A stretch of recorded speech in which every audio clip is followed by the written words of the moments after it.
Depois do café. Oferecimento Café Cremoso, em potes de 500 ml e 1 litro. E Tabacaria Projeto Literário, porque o mundo respira poesia.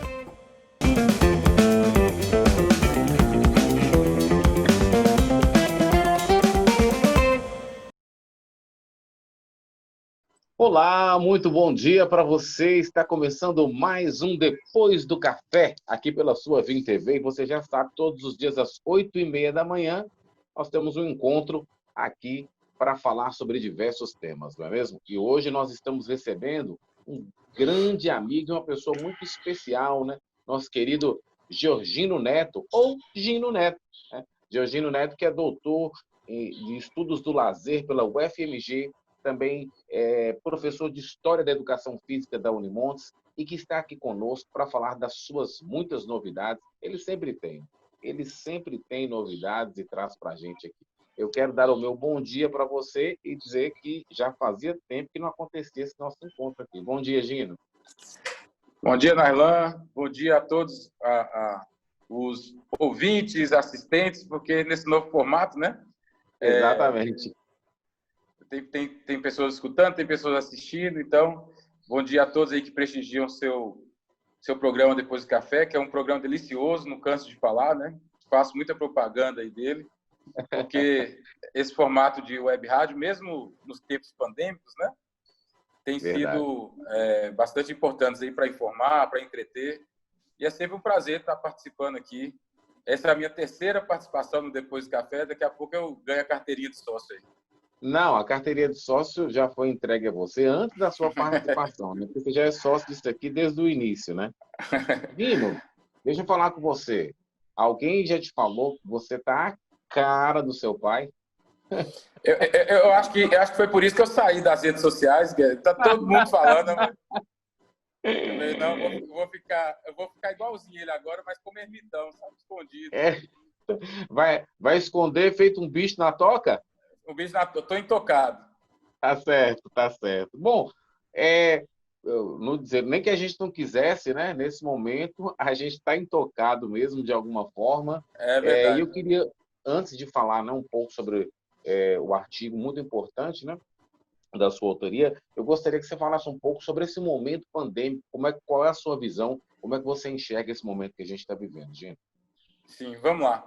Antes, só uma pequena correção, é porque eu já fiz tanta coisa, né? E as relações que a gente tem assim, de trabalho, você colocou como professor de História da Educação Física, senão o Esté vai brigar comigo, Esté e Otto.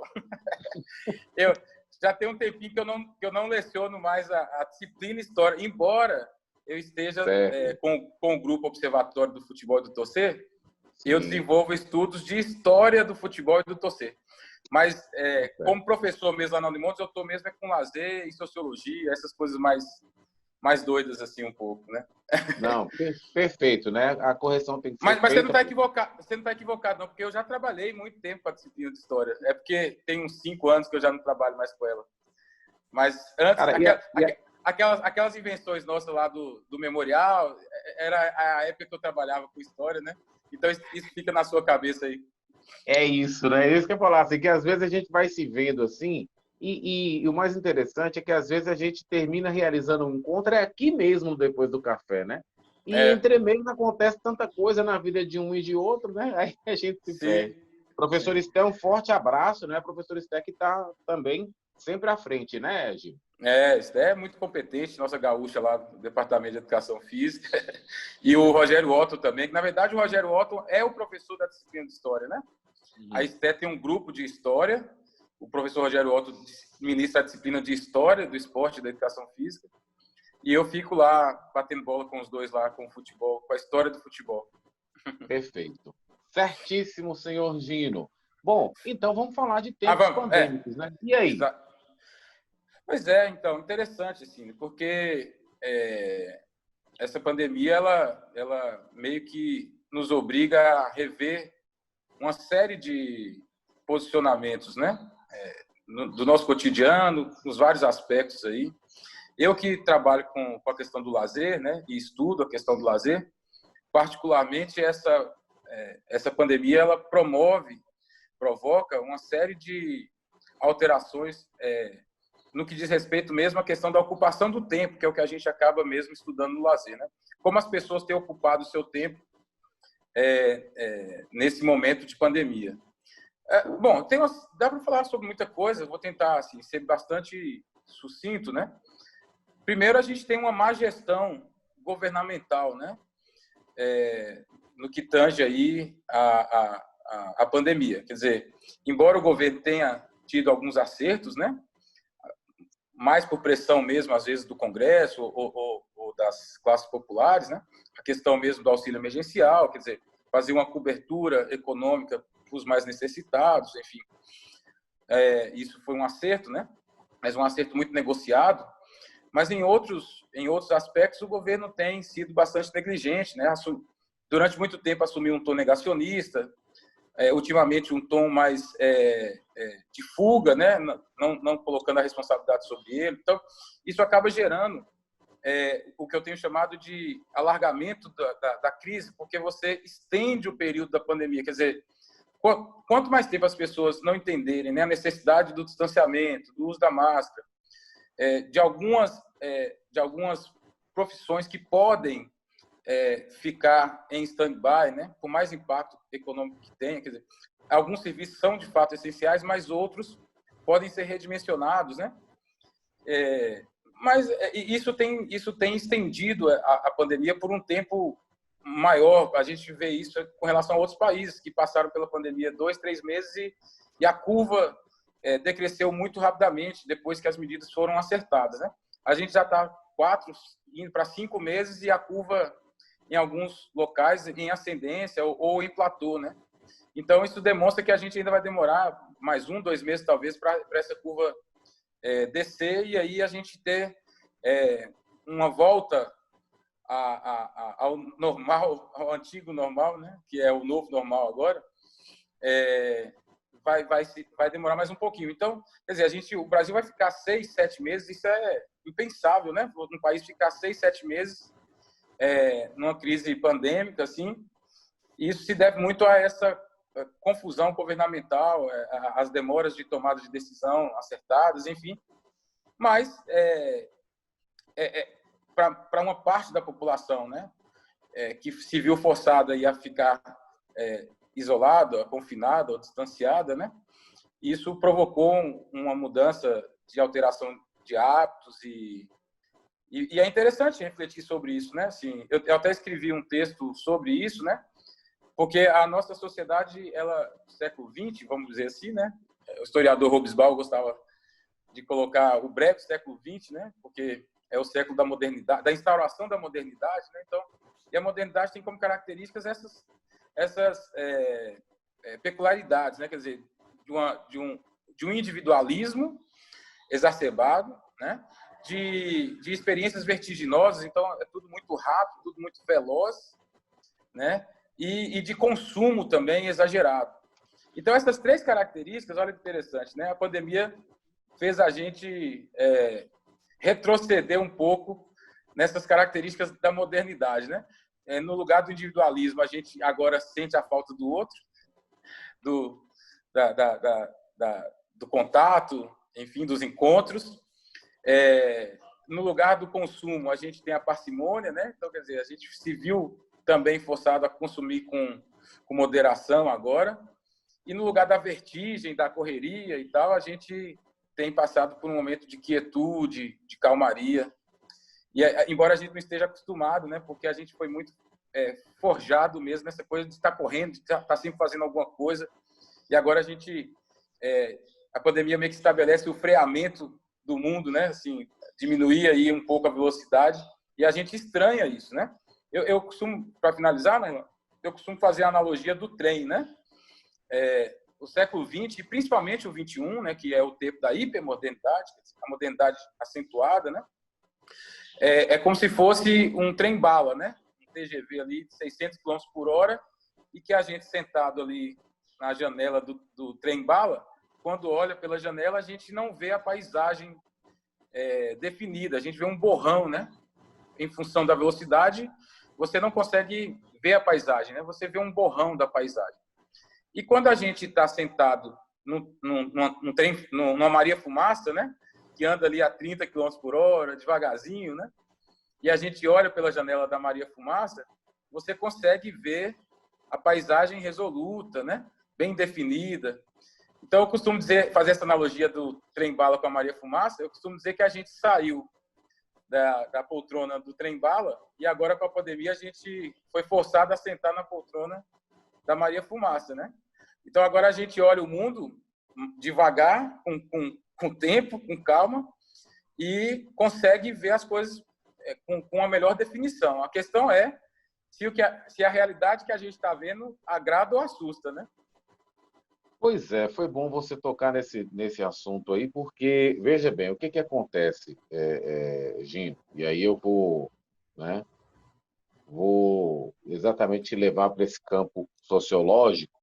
De repente, né, o mundo parou e nós, consequentemente, tivemos que diminuir a velocidade, conforme você disse aí, né, e estamos vendo uma paisagem onde é possível observar com maior detalhes aquilo que está acontecendo à nossa volta, às vezes até em nossa própria casa, em nosso próprio lar, né? O efeito colateral disso, né, como é que você analisa? Isso pode contribuir, né, para que as pessoas avancem no sentido de si mesmas, ou, na sua opinião, isso vai ser um degringolamento total para que a sociedade continue mais confusa? Então, ótima pergunta, né? Porque, na verdade, a gente está no olho do furacão, né? Então, a gente está tentando entender o que está acontecendo enquanto está acontecendo, né? Isso torna o olhar sociológico mais complexo, mais difícil, né? Analisar esse momento daqui a 10 anos vai ser mais tranquilo, assim, no sentido de pensar como tudo se deu, né? Mas a gente está fazendo esse esforço de compreensão enquanto a coisa está acontecendo, né? E aí se torna mesmo quase que um olhar opinativo, como você disse, né? A minha opinião é um olhar bem ensaístico, a partir inclusive do que a gente, cada um com as suas experiências tem uma impressão do que está acontecendo, né? Como eu estou muito ligado a esse campo do lazer, enfim, da sociologia, eu acabo fazendo um pouco um olhar mais para esse lado, né? Mas assim, especificamente sobre o que você perguntou, eu entendo que tudo isso pode acontecer. Eu acho que pode acontecer um esfacelamento das relações, quer dizer, a pandemia pode provocar aí uma alteração radical nos modos de produção e de relacionamento social. Agora, se isso vai ser bom ou ser ruim, mesmo a gente vai ter que esperar o período pós-pandêmico. Assim, o que eu não tenho muita dúvida é que vai acontecer uma reordenação da estrutura social, né? Em vários sentidos, eu colocaria talvez essa ideia da tecnologia, ou dos usos da tecnologia como referência, não só na produção e no consumo, mas principalmente nas relações sociais. Quer dizer, a gente tem visto a questão das lives, o que a gente está fazendo aqui agora, né? Quer dizer, participando de um programa, eu na minha casa e você aí no estúdio, quer dizer, essa reordenação está sendo colocada na questão do trabalho, né? Quer dizer, é o seu trabalho, né? Quer dizer, você como jornalista teve que se adaptar a esse contexto e muito provavelmente essa adaptação que está sendo provocada de maneira forçosa agora, ela vai te impactar quando tudo isso passar. Quer dizer, certamente esse prisma de possibilidade, né? Por exemplo, virtual, vai estar muito mais presente na sua condição de trabalho do que antes, né? Então, pode ser que você, por exemplo, depois, o seu trabalho, a forma que você vai trabalhar, seja impactada pela pandemia. Nas relações sociais, né, essa questão dos encontros, ela fica muito marcada pelo espaço virtualizado, né? Então, as redes sociais, os aplicativos de mensagem, enfim, ganharam muita força nesse sentido, né? Então, provavelmente, isso vai também no período pós-pandêmico, né, isso vai continuar sendo uma marca aí, e a gente vai precisar aguardar como tudo isso vai se assentar, né? Vamos dizer assim, como é que isso vai ficar depois, porque certamente nossos olhares serão muito determinados por tudo que aconteceu, né? No campo do esporte, por exemplo, né? A questão dos streamings, por exemplo, no futebol, né? Quer dizer, que é você assinar ali pacotes de streaming para poder assistir jogos de futebol e tal, que era uma coisa que o brasileiro, por exemplo, tinha pouco esse hábito, e provavelmente depois do período da pandemia isso vai continuar se mantendo, porque você tem um novo acesso ao espetáculo do futebol que antes era ou desconhecido ou pouco acessado, né? Então vai haver uma reconfiguração, e inclusive eu fico curioso para saber como tudo vai se ajeitar aí quando essa loucura passar, né? Assim, tomando como exemplo a gripe espanhola de 1918, né? Quer dizer, você teve ali um impacto naquele momento da pandemia, e depois, enfim, o mundo continuou, houve ali uma reconfiguração a partir da gripe espanhola ali, mas, enfim, o mundo foi seguindo ali sua jornada, né? Eu imagino que a gente vai passar por um momento... A diferença é que hoje, 100 anos depois da gripe espanhola, a gente tem uma pluralidade muito em função da tecnologia, você tem uma pluralidade de opções mesmo, né? De se relacionar, de consumo, de trabalho, que naquele instante não existia. Então, provavelmente, isso também se potencializa agora. Então, eu acho que o mundo vai ser muito mais diferente depois do coronavírus do que o mundo se tornou diferente na gripe espanhola, por exemplo. O mundo ficou pouco diferente depois da gripe espanhola. E eu acho que agora, depois da Covid-19, a diferença vai ser bem, bem maior. Bom, então eu quero analisar com você essa questão da diferença. Eu quero aprofundar um pouco mais nessa sua ótica, né? Nós vamos para um breve intervalo. Daqui a pouquinho a gente volta. Nós estamos conversando com o professor Gino Neto, falando exatamente sobre isso, né? Os tempos pandêmicos conjugados ao esporte. A gente volta já já.